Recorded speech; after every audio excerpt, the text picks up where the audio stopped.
Olviden las postales, olviden las ruinas bañadas por el sol y los turistas con sus cámaras. Quiero que viajen conmigo a un tiempo en que esas ruinas no eran ruinas, sino el corazón rugiente del mundo. Imaginen Roma, no la piedra silenciosa, sino la carne y la sangre. Una ciudad de 1 millón de almas donde el aire vibraba con el clamor de los mercados, el latín de los poetas y el acero de los pretorianos. Una superpotencia colosal cuyo pulso marcaba el destino de 60 millones de seres humanos. Desde los bosques cubiertos de niebla de Britania hasta las arenas abrasadoras de Siria, el mundo conocido giraba, rezaba y sangraba al ritmo que dictaba la ciudad eterna. Y ahora, imaginen el silencio, imaginen el humo ascendiendo en columnas negras donde antes se alzaban templos. Imaginen los gritos ahogados por el crepitar de las llamas y el olor a sangre y ceniza impregnando el mismo aire que una vez respiraron los césares. ¿Cómo cae un gigante? ¿Cómo un imperio forjado en 1000 años de guerra y gloria se desmorona hasta convertirse en polvo y memoria? Esa, mi amigo, mi amiga, es la clase de historia que desenterramos aquí, en Tronos y Tormentos. No buscamos las respuestas fáciles, sino las verdades incómodas que se esconden en las sombras del poder. Si tú, como nosotros, sientes la llamada de estas épicas caídas y estos legendarios ascensos, si el eco de las batallas y las intrigas palaciegas resuena en tu interior, entonces has encontrado tu legión. Haz que tu voz se escuche en nuestro foro digital, suscríbete para no perderte ni una sola crónica de este viaje. Golpea el botón de me gusta como un gladiador golpea su escudo, para que sepamos que estás con nosotros en esta arena. Y en los comentarios, cuéntanos, desde qué rincón del antiguo o nuevo mundo nos acompañas hoy. Queremos saber hasta dónde llega el eco de estas historias. La caída de Roma no fue un solo golpe de espada, no fue una batalla perdida, fue una enfermedad, un veneno lento que se infiltró en las venas del imperio durante siglos, una herida que supuraba desde dentro mientras la fachada de mármol aún resplandecía. Los llamados bárbaros no fueron la causa de la muerte, fueron simplemente los cuervos que llegaron a darse un festín con el cadáver, porque toda gran ruina tiene un comienzo, y la de Roma no nació en sus fronteras, sino en su apogeo. Para entender el colapso, debemos regresar al momento en que Roma parecía eterna, invencible. Siglo II, bajo emperadores como Trajano y Adriano, el imperio es un coloso que abarca casi 5 millones de kilómetros cuadrados. 1 de cada 4 seres humanos vive bajo la sombra protectora de las águilas romanas. La Pax Romana, la paz romana, ha impuesto 200 años de una estabilidad sin precedentes. Las carreteras son las venas de piedra y argamasa que conectan un cuerpo inmenso. Los acueductos, arterias que llevan vida a desiertos. Ley, moneda e idioma tejen un tapiz de civilización que el mundo jamás había visto. El comercio florece, las legiones vigilan. Todo parece funcionar con la precisión de una maquinaria divina. Pero bajo el mármol reluciente, las primeras grietas ya se estaban formando. El coloso tenía los pies de barro. El imperio era demasiado vasto, una bestia insaciable que exigía más soldados, más burócratas, más oro del que podía generar. Su motor económico, alimentado por la conquista y la mano de obra esclava, comenzó a toser y a fallar cuando las fronteras dejaron de expandirse. El flujo de esclavos se secó, y con él, la base productiva de sus gigantescos latifundios. Roma había crecido devorando mundos, pero cuando ya no quedaban mundos fáciles de devorar, la bestia empezó a devorarse a sí misma. La presión fiscal se volvió asfixiante. La población libre, antes la espina dorsal de la república, se hundía en la pobreza. Y entonces, el imperio comenzó a sufrir un hambre silenciosa, no de pan, sino de metal precioso, de oxígeno económico. Las rutas comerciales, antes seguras, se volvieron nidos de piratas y bandidos. Las guerras civiles y las incursiones en las fronteras encarecían cada saco de grano, cada ánfora de vino. Incapaz de financiar su propia maquinaria, el Estado cometió el pecado capital, empezó a mentir. Adulteró sus monedas, menos oro, menos plata, más cobre. Una estafa imperial que provocó una inflación galopante. La confianza, el alma invisible de cualquier economía, se hizo humo.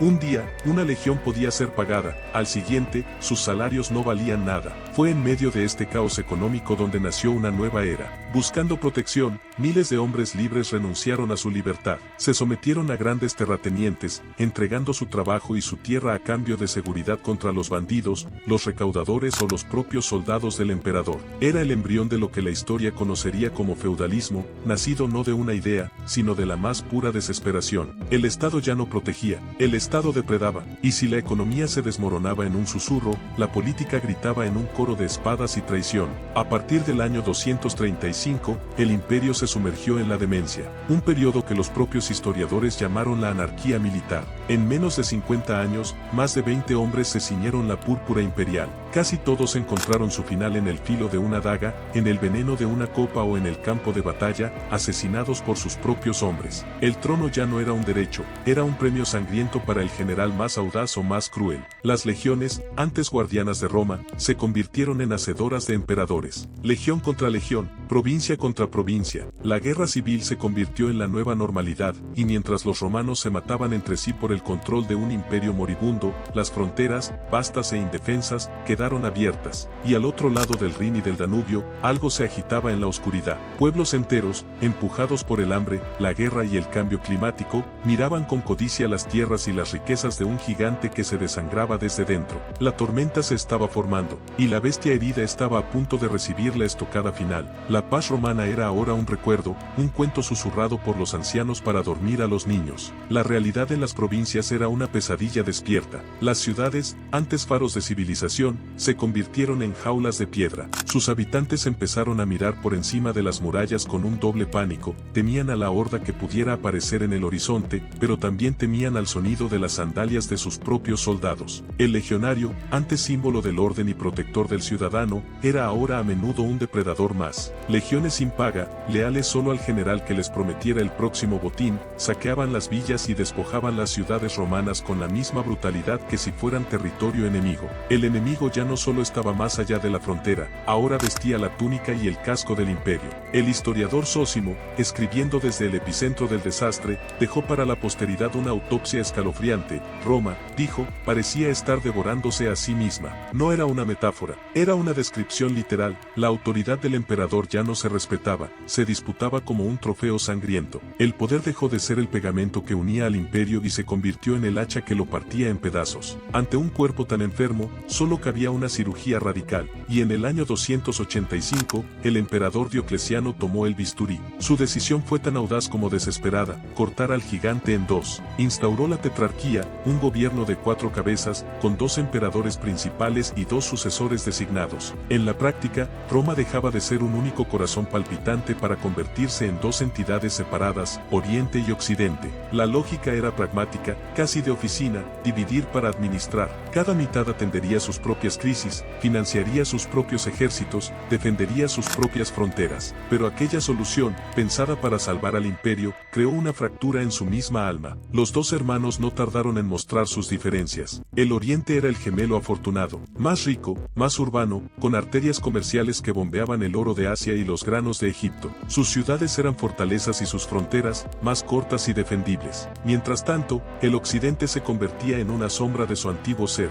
Con una capital itinerante que saltaba de Milán a Rávena, se desangraba por 1000 cortes, invasiones constantes, una plaga demográfica que vaciaba los campos y un ejército que era un pozo sin fondo de recursos que ya no existían. La propia ciudad de Roma, la loba que había amamantado un imperio, era ahora una reliquia simbólica, abandonada por sus propios emperadores. Y fue en las heridas de este occidente moribundo donde los lobos encontraron su oportunidad. Pero, ¿quiénes eran realmente estos bárbaros? En la mente romana, la palabra era una etiqueta perezosa, un cajón desastre para todo aquel que viviera fuera de su mundo ordenado. Eran el otro, el salvaje, pero la historia, como siempre, es mucho más compleja que la propaganda. Los llamados bárbaros no eran una marea uniforme de salvajismo, eran un mosaico de pueblos, un complejo tablero de ajedrez geopolítico. Estaban los godos, un pueblo de guerreros y granjeros, divididos entre visigodos y ostrogodos, que durante generaciones habían servido como mercenarios en las mismas legiones que ahora combatían. Estaban los vándalos, un torrente imparable que barrió la Galia y la Hispania para luego, en un giro magistral, cruzar a África y convertirse en piratas con sed de imperio, ahogando el comercio romano en el Mediterráneo. Estaban los francos y los sajones, serpientes en la hierba, expandiéndose lentamente por las fronteras del norte. Y luego, estaban los hunos, el terror sin rostro, el espectro de las estepas de Asia Central, jinetes fantasmales cuya llegada al borde de Europa fue menos una invasión y más un cataclismo. Crucialmente, la mayoría de estos pueblos no querían destruir Roma, querían ser Roma, admiraban su riqueza, su estructura, su legado. Venían a golpear las puertas no siempre con un ariete, sino a menudo con una petición: tierras para cultivar, un lugar dentro del imperio, estatus. Roma, en su arrogancia, rara vez supo escuchar. Incluso cuando los aceptaba como aliados, los trataba con un desprecio apenas disimulado, rompiendo tratados y y traicionando acuerdos. El desprecio fue el veneno que corrompió cualquier posible alianza, y entonces, la presión se volvió insostenible. Lo que conocemos como invasiones bárbaras fue, en realidad, algo mucho más profundo, una gran migración, un efecto dominó a escala continental. No eran solo ejércitos en marcha, eran pueblos enteros huyendo para sobrevivir. Mujeres, niños, ancianos, rebaños, la humanidad en movimiento. La chispa que prendió la pradera fue externa, la llegada de los hunos. Su avance implacable provocó un pánico existencial entre las tribus germánicas. Los godos, atrapados entre el martillo huno y el yunque romano, cruzaron el Danubio en masa, buscando refugio. Pero también había causas internas, un cambio climático que hoy llamamos periodo frío de la antigüedad tardía arruinaba las cosechas en el norte, empujando a la gente hacia el sur en busca de tierras más cálidas. El problema fue que el dique que debía contener la marea ya estaba roto. Roma ya no tenía la estructura para absorber a cientos de miles de refugiados, ni la riqueza para alimentarlos, ni la honestidad para integrarlos. Los oficiales corruptos les robaban las provisiones, los generales los veían como simple carne de cañón. Roma no tenía la fuerza para rechazarlos, ni la sabiduría para acogerlos, solo la arrogancia para despreciarlos. Y esa arrogancia sería su sentencia de muerte. Y así, lo que pudo haber sido una simbiosis, la transfusión de sangre nueva y vigorosa a un cuerpo viejo, se agrió hasta convertirse en veneno. La gran migración se transformó en una avalancha humana. Una tribu, huyendo del terror a sus espaldas, empujaba a otra, que a su vez presionaba a la siguiente en una cadena de desesperación y acero. El imperio, con sus venas escleróticas y sus músculos atrofiados, ya no tenía fuerzas para contener la marea. Solo podía intentar desviarla. Durante siglos, Roma había sido maestra en el arte de la manipulación. Había jugado al ajedrez con los pueblos que la rodeaban, convirtiendo a enemigos en peones. Su principal estrategia fue la creación de los foederati, un pacto con el lobo. Pueblos enteros eran autorizados a asentarse dentro de las fronteras a cambio de una sola cosa, hombres para la guerra. En la superficie, parecía una integración perfecta. Miles de guerreros germanos, alanos y godos servían bajo el águila romana, defendiendo las fronteras de otros bárbaros. Algunos ascendieron a las más altas esferas del poder, recibían títulos como dux o comes, gobernaban provincias y sus hijas se casaban con la vieja y decadente aristocracia romana. Era una fachada de unidad, un matrimonio de conveniencia entre el mármol y el acero crudo, pero bajo la seda y el oro de los títulos, bullía el resentimiento. Para la élite romana, estos aliados nunca dejaron de ser salvajes vestidos con ropas prestadas. Eran tratados con una condescendencia que cortaba más que el acero. Las promesas de tierras fértiles se convertían en pantanos yermos. Los cargamentos de grano prometidos se pudrían en los almacenes por la corrupción de los gobernadores locales. El desprecio era el aire que respiraban. Ese desprecio sistemático fue la yesca. El hambre fue la chispa. Y en el año 378, en los campos calcinados de Adrianópolis, todo ardió. Los visigodos, a quienes se les había prometido refugio y sustento, fueron humillados, estafados y llevados al borde de la inanición por los oficiales romanos. Su desesperación se convirtió en furia. El emperador Valente, ciego de arrogancia, marchó en persona para aplastar lo que consideraba una simple revuelta de campesinos. Marchó, sin saberlo, hacia su propio funeral. El resultado no fue una batalla, fue una masacre. La caballería goda, subestimada y letal,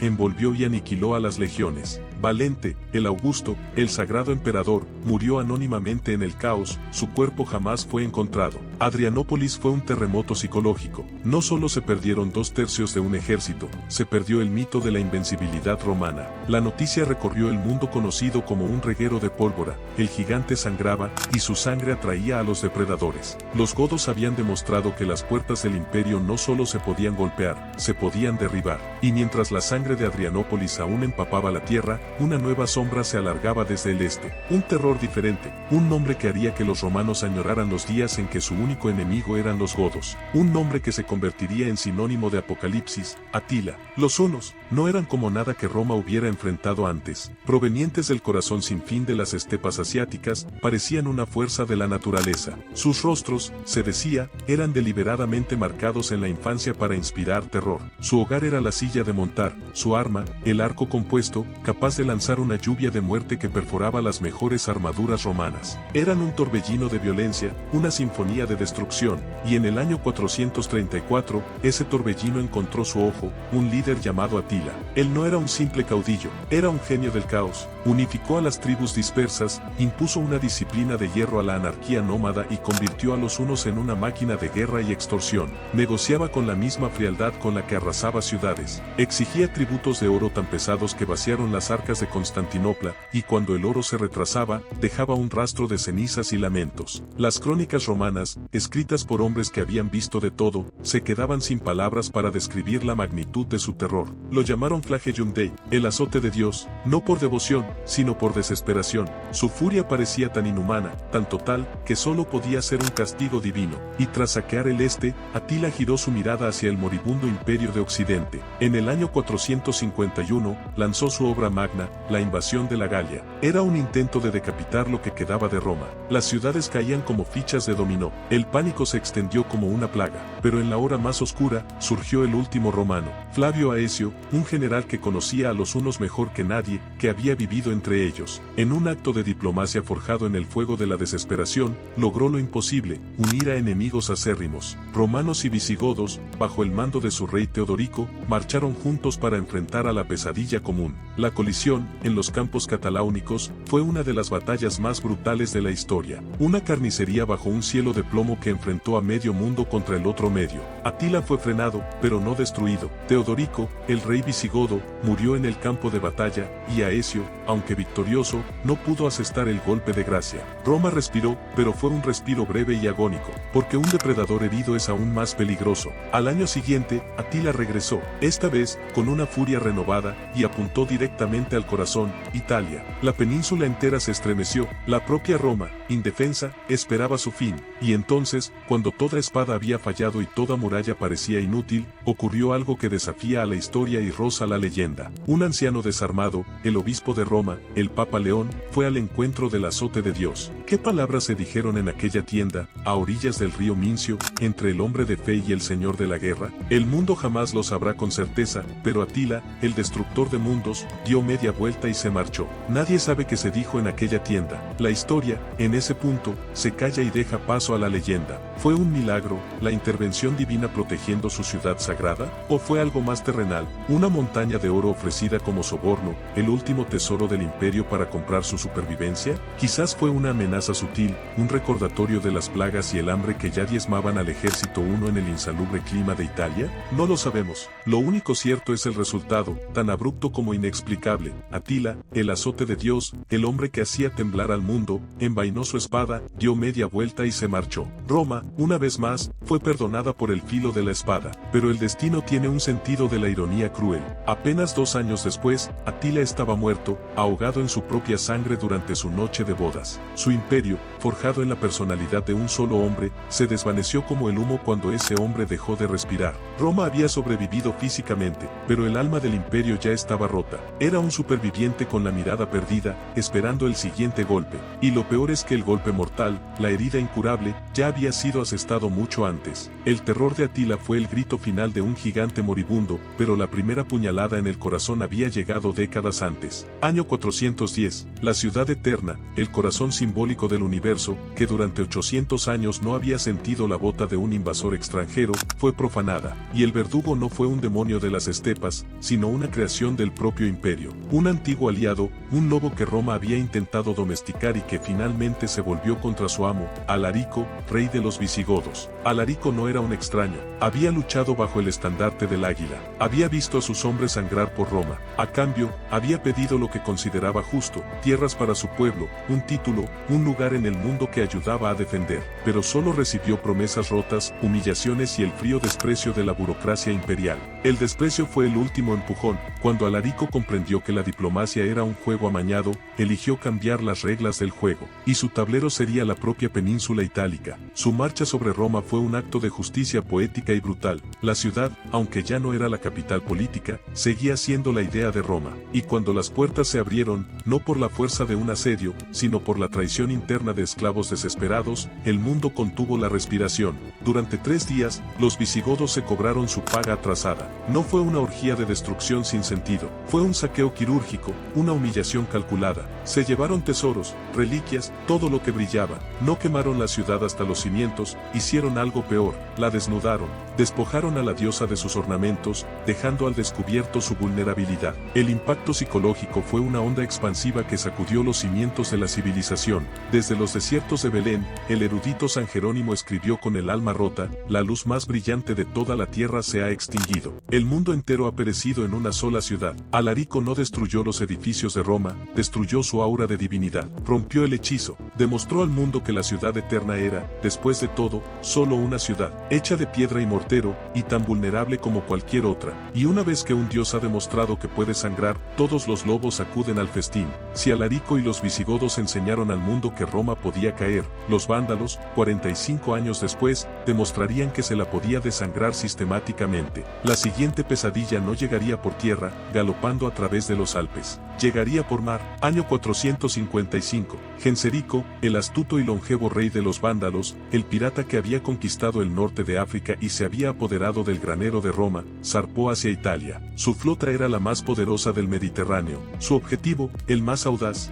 Roma, que siempre había vigilado sus fronteras terrestres, había olvidado que era vulnerable desde el mar. Genserico desembarcó sin oposición y marchó sobre una ciudad que ya no tenía ni murallas psicológicas, ni legiones para defenderla. Y así, una vez más, Roma estaba desnuda ante el mundo. La loba que había amamantado un imperio estaba vieja, sin dientes y sin garras. Su ejército era un fantasma, su gobierno, un cadáver decapitado días antes con el asesinato del emperador. No hubo resistencia, no hubo un último y glorioso desafío, solo un silencio pesado y expectante. Durante 14 días y 14 noches, los vándalos de Genserico no saquearon, ejecutaron. A diferencia de la furia frustrada de los visigodos, los vándalos operaban con la fría precisión de contables de la destrucción. Tenían listas, sabían exactamente qué buscaban: el oro de los palacios, la plata de los templos, las joyas de la aristocracia. Arrancaron estatuas de sus pedestales y, en el acto de profanación definitivo, se llevaron los tesoros sagrados del templo de Jerusalén, aquel botín que el emperador Tito había traído a Roma siglos antes como símbolo de su poder absoluto.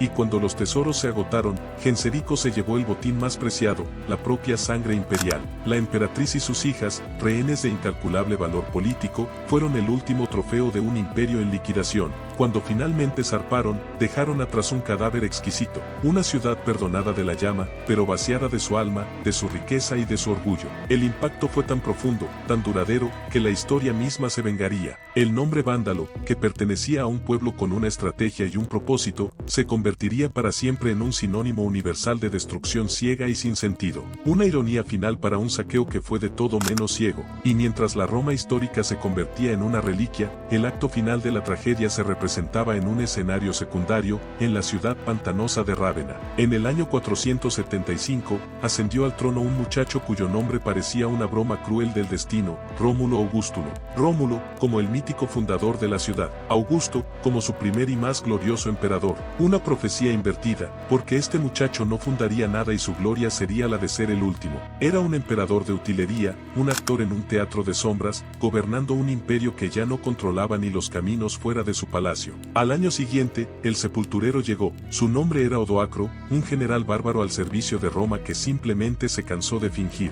Exigió tierras para sus hombres. El padre de Rómulo, el verdadero poder en la sombra, se negó. La respuesta de Odoacro no fue una declaración de guerra, fue una simple gestión administrativa. Marchó sobre Rávena, derrotó a la guardia palaciega y, sin derramar casi sangre, depuso al último emperador. No hubo una batalla épica por el fin del mundo, no hubo una defensa heroica en las murallas. El mayor imperio de la historia occidental no terminó con un estruendo, sino con el chasquido silencioso de una corona al caer sobre baldosas de mármol. El joven Rómulo fue perdonado, exiliado a una villa con una pensión y se desvaneció en la niebla de la historia. Pero el gesto final de Odoacro fue lo que selló la lápida. Recogió las insignias imperiales, el águila, el cetro, la púrpura, las empaquetó y las envió a Constantinopla con un simple mensaje: Occidente ya no necesita un emperador. El trono quedaba vacante, para siempre. Pero, ¿realmente cayó Roma? Su cuerpo político se descompuso, sí, pero la idea de Roma, su fantasma, es mucho más difícil de matar. Roma no murió en el 476, se hizo líquida,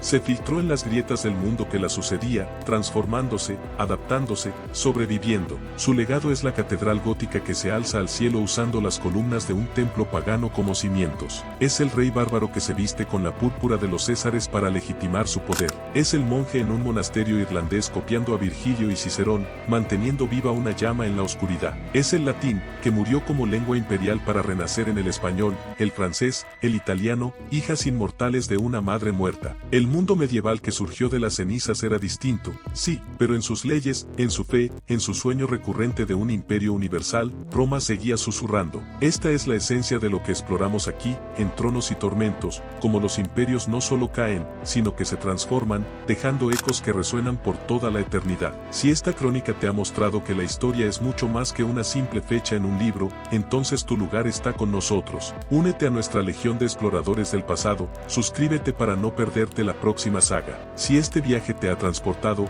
deja tu like como un estandarte clavado en el campo de batalla de la historia. Y ahora, te lo preguntamos a ti, dinos en los comentarios, para ti, ¿cuál fue la verdadera herida mortal de Roma? ¿La anarquía militar? ¿La derrota en Adrianópolis? ¿El saqueo de Alarico? ¿O este silencio final en Rávena? El debate comienza ahora. Sigan con nosotros, porque en la historia, como en la vida, todo trono está construido sobre las ruinas de otro.